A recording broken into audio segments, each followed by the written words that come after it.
Magandang araw, ako po si Mark Lester Lira. Ito po ang aking daily devotion.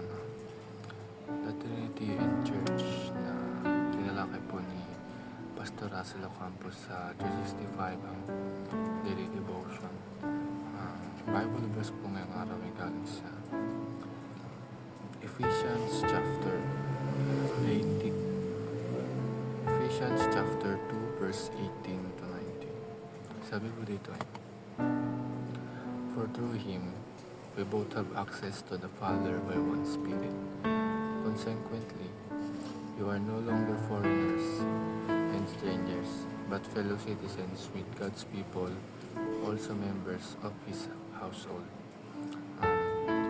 Kung tayo po ay nananampalataya sa Diyos, hindi na po tayo ang foreigners or strangers sa paningin ng Diyos. Kumbaga tayo ay citizens na ng Diyos at kasama tayo sa household ng Diyos. At diyan papasok unang katuruan is the church is the household of God.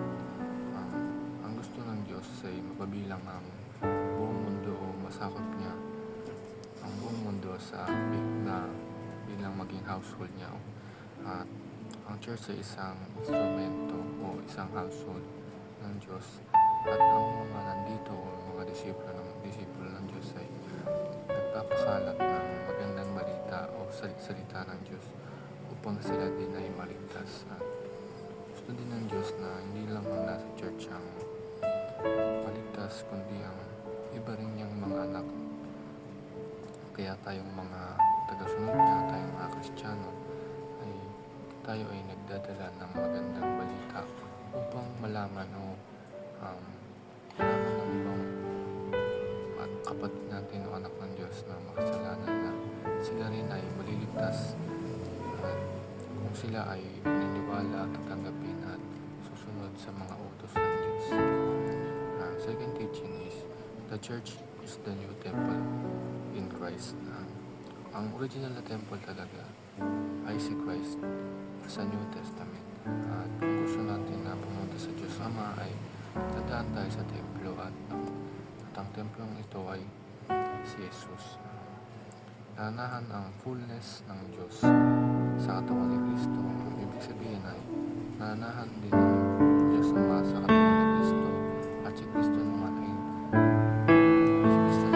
nanahan sa katawan ng Diyos Ama. At ang nananahan at lahat ng nananahan sa katawan ni Kristo ay nananahan din sa Diyos Ama. Ang last teaching is the church is God's residence by the Spirit.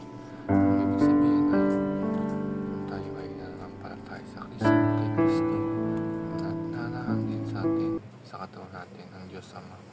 Kaya patuloy na naman tayo na manampalataya sa Diyos at sumunod sa Kanyang mga utos. Ang realizations ko sa devotion ngayon is patuloy tayong manampalataya sa Diyos upang tayo